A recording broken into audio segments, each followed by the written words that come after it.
Oui, historiquement, il y a un lien très fort entre la gendarmerie et les animaux. La gendarmerie, qui est forte de 800 ans d'histoire, 8 siècles, a toujours entretenu ce lien. Historiquement, les gendarmes étaient à cheval, voilà, les serfs-gendarmes, comme on dit. On a gardé cette tradition en termes de représentation avec le régiment de cavalerie de la garde républicaine, qui a une fonction essentiellement de représentation vis-à-vis des diplomates et chefs d'État étrangers, qui accompagne le président de la République dans toutes les grandes cérémonies nationales et militaires. Et voilà, donc c'est un régiment qui a une renommée nationale mais aussi internationale et qui apporte un certain prestige à la gendarmerie et à la France. Les missions, elles sont multiples, elles ont de nombreuses facettes. Elles dépendent bien sûr de notre type d'intervention, mais aussi de notre mode d'action au quotidien sur le terrain, au plus près des citoyens. Il y a tout d'abord la salubrité publique, forcément. On veille à ce qu'il n'y ait pas d'animaux errants, quel que soit le type ou la race, qu'ils soient pucés, vaccinés, pour des soucis évidents de sécurité et de salubrité publique, pour éviter voilà, des morsures, des infections et également les propagations de certaines maladies. On a évoqué la garde républicaine, qui a une fonction plus de prestige, mais les animaux au sein de la gendarmerie sont aussi un partenaire, des militaires à part entière. Certains sont décorés, ils ont un nom, ils ont un matricule, et notamment les chiens qu'on utilise beaucoup et dans différents types d'unités. On a tout d'abord le centre de formation national cynophile qui est à Gramat, dans le Lot, et qui forme tout type de chiens, donc à 4 spécialités principales.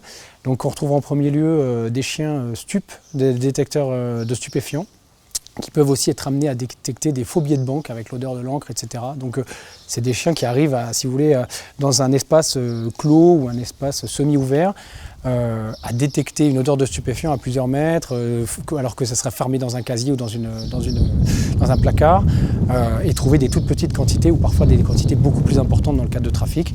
Et ça fait gagner un temps énorme aux militaires de la gendarmerie dans le cadre de contrôle. Ça nous permet de maximiser le nombre de véhicules, le nombre de personnes contrôlées et la taille des zones contrôlées. En quelques instants, un chien va trouver du stupéfiant là où nous, il nous faudrait plusieurs heures parfois pour pouvoir le trouver sans se décourager.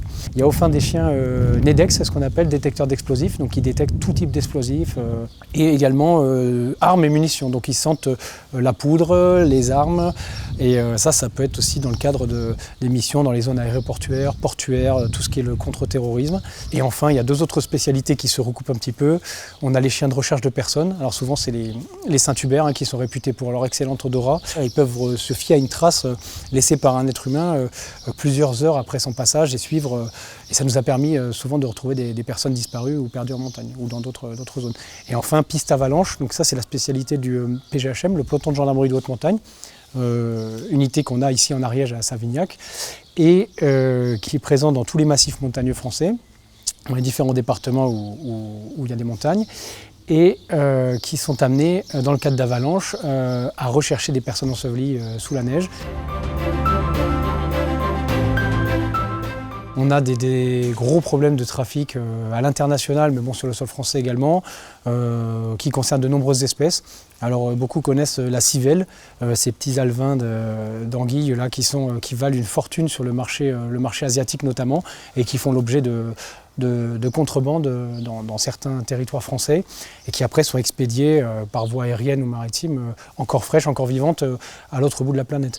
Il y a effectivement donc la civelle, mais il y a aussi toutes les espèces menacées, quelles qu'elles soient, qui peuvent transiter par le sol français.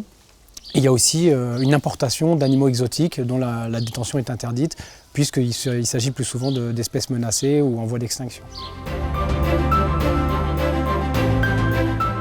Depuis quelques années, on voit une recrudescence des atteintes envers les animaux, principalement les animaux domestiques, avec aussi l'impulsion d'associations de protection et de la défense animale.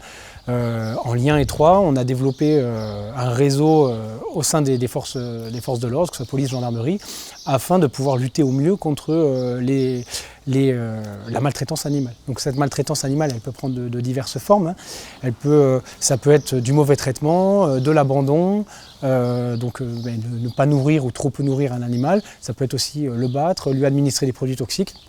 Donc tout ça, si vous voulez, c'est des infractions qui ont été prévues dans le code pénal par le législateur et qui sont de plus en plus sévèrement réprimées. Depuis tout petit, je suis plongeur, j'aime la mer, l'océan, les fonds sous-marins et l'ensemble de l'écosystème sous-marin.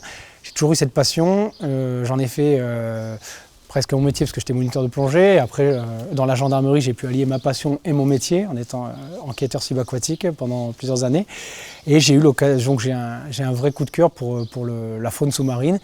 Et pour vous répondre, je dirais que mon animal préféré, ça reste le requin. Ouais, ouais. J'ai toujours été admiratif, je pense, de son attitude très sereine quand il nage. Cet animal très imposant, qui sait qu'il est costaud, qu'il est en haut de la chaîne alimentaire, et en même temps très calme. Et en plus, qui souffre de cette mauvaise image, de cette mauvaise réputation, alors qu'on sait que le moustique tue bien plus d'êtres humains tous les ans que le requin. Voilà.